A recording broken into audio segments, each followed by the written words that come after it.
Revenge films. My name is Michael. A few years ago, I was living alone and I had a hobby of fishing. Because I enjoyed fishing, I purchased a family-size van so that I could carry my fishing rods and a cooler box with me to easily go on fishing trips.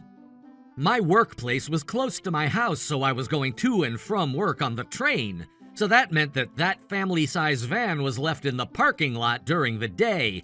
But then one day, one of the moms who lives nearby in the neighborhood approached me in the parking lot. I had never even spoken to her before, but out of nowhere she said to me, "Hello there. I noticed that you're living alone and yet you have this huge family-sized car. That's such a waste. It's better for the engine as well if you make sure that it's running every day. It would be a shame if something were to happen to the car, so I can help you take care of it." I couldn't understand the words that she was saying to me. That's why I figured she must be a crazy woman, and I simply replied, "No, thank you." I quickly wrapped it up and hurried into my house. However, it seemed that mom didn't want to give up so easily. Every day she would wait for me to come out of the house, and then she would approach me once again. I noticed that you go to work by taking the train, don't you? That means that you're not using this car, right? You barely use it, so there should be no problem for you to let me borrow it. You should stop being so cheap and selfish. Just let me borrow it. We are a family of 4, so we are a much better fit for this car anyway. And after she said that, she probably wanted to see if the car keys were in my bag, and without saying another word, she stuffed her hand into my bag to look around. I was completely shocked by that, and so I exclaimed, "What are you doing? If you don't stop, I'm gonna call the police!" I said the words pretty strongly towards her, but then she cursed under her breath and disappeared back into her house. From that day forward, I decided to alter the time that I would go to work every day because I was trying to avoid running into that neighbor. Eventually, I stopped running into her in the mornings, and I was relieved. As I was doing that, the days and months passed by, and eventually it was time for the summer break. My family house was about 2 hours away from where I lived by car. Before the summer holiday, my mom asked me to come back home and visit the family, so I made plans to go back to my hometown for the first time in a while. During that time, because it was the summer, I was working hard every day on the weekdays at work, but on the weekends, I would pick up my friends in my car and go fishing in all kinds of places. I realized it was the right decision that I bought a family-size van, and my car was turning into a fishing car more and more. As the days went on, the summer vacation was coming up and I was gonna have to drive home. I didn't think it would be okay for me to drive all the way back to my hometown with all of these fishing items in the car. So I took out everything that I kept stored inside of the car, and I cleaned the car inside and out. I also made sure that there was no smell in the car anymore either. As I was cleaning, suddenly the neighbor that I hadn't seen at all lately approached me. When she saw that I was cleaning the car, she started talking to me. Hi, I see you're cleaning the car for me. My family's going to go home for the summer holiday, so that's perfect timing.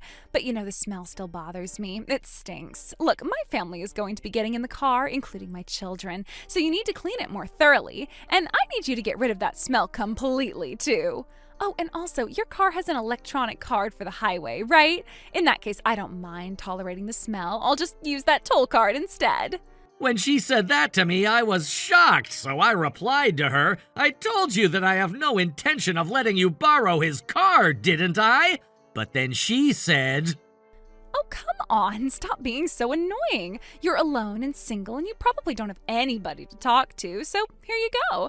I'm giving you an opportunity to talk to someone. And yet who do you think you are speaking to me like that? You can become friends with me over just one car, isn't that the best?"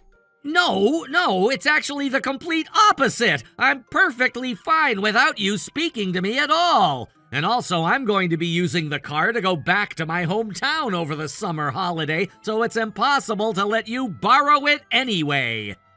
When I replied with this, she said that she was the one that said she was going to use the car first, so she should be prioritized. She was crazy, and I was getting tired of dealing with her, so I rushed to finish my cleaning, and I firmly told her that I wasn't going to let her borrow the car, and I disappeared into my home.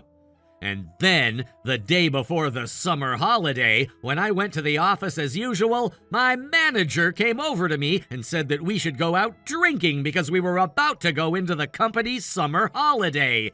Even though I told him that I needed to drive far the next day, he didn't take any excuses and dragged me out drinking. But honestly, it wasn't that long of a drive to my family home, so I decided to wait a little bit in the morning until I knew the alcohol was out of my system before departing. I was sleeping in the morning at home when suddenly I was jolted awake by the loud noise of someone banging on my door. I didn't know what was going on, but standing in front of me was my mother. Because I ended up drinking until late at night the evening before, I thought maybe I was looking at a hallucination of my mother. As I had that thought, I was suddenly slapped across the face.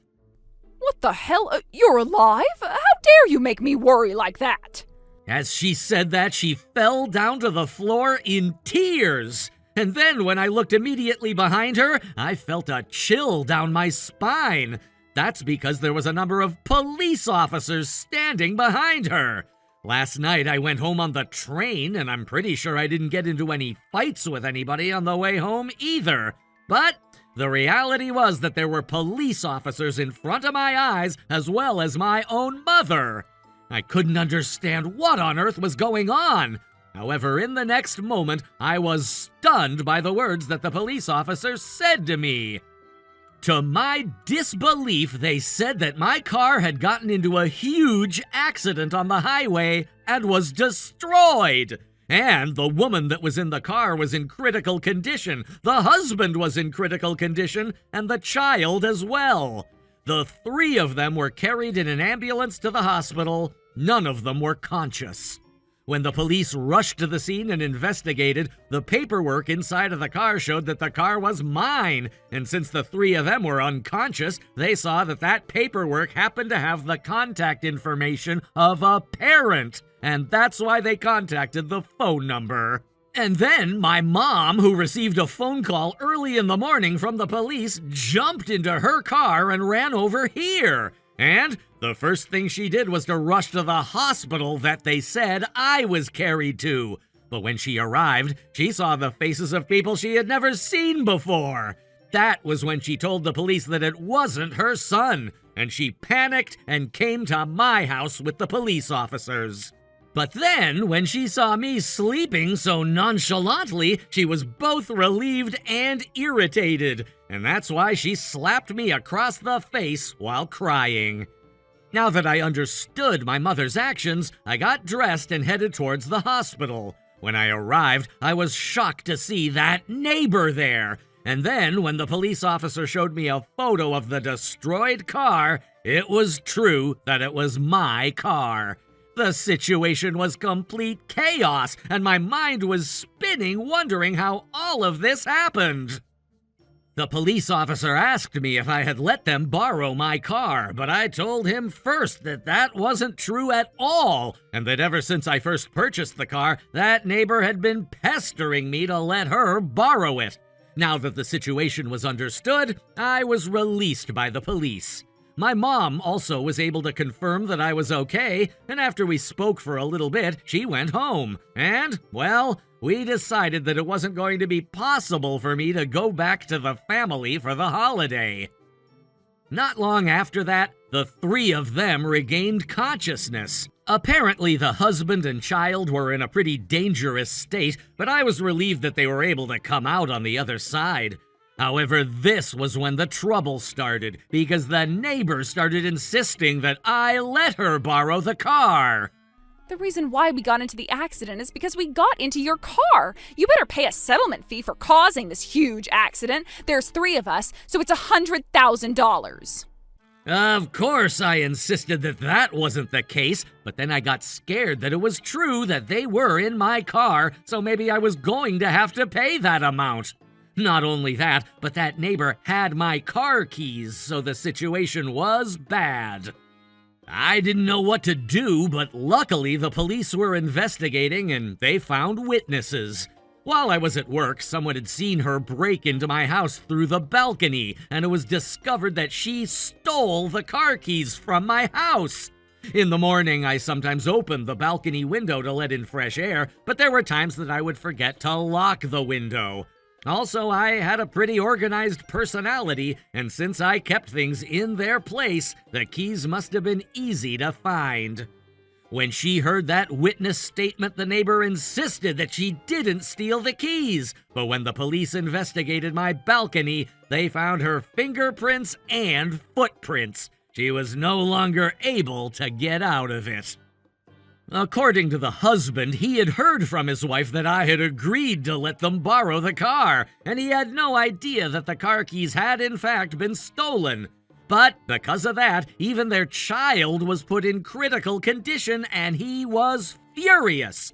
While he was still in the hospital, he said he was going to get a divorce. After that, he was able to receive full custody of their child in court, but I think that's much better for the child. It was unfortunate for my car, but I plan on having her pay for it completely, so I decided to look for a new car. And of course, the neighbor had to pay for the cost of damages to the car, but also I sued her for all of the trouble she caused with this incident. Because she got into an accident with my car, she thought that she would be able to receive a settlement fee, but she was crushed by the lawyers and she was arrested for stealing. After that, her parents found out about the story and they disowned her. They told her she needed to take responsibility herself for all of the fees. After that, she was kicked out of her house and she was going to have to live alone carrying a huge debt.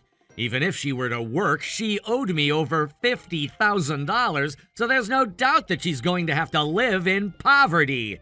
But I think that she received a fitting punishment, so I have no sympathy for her. How was today's video?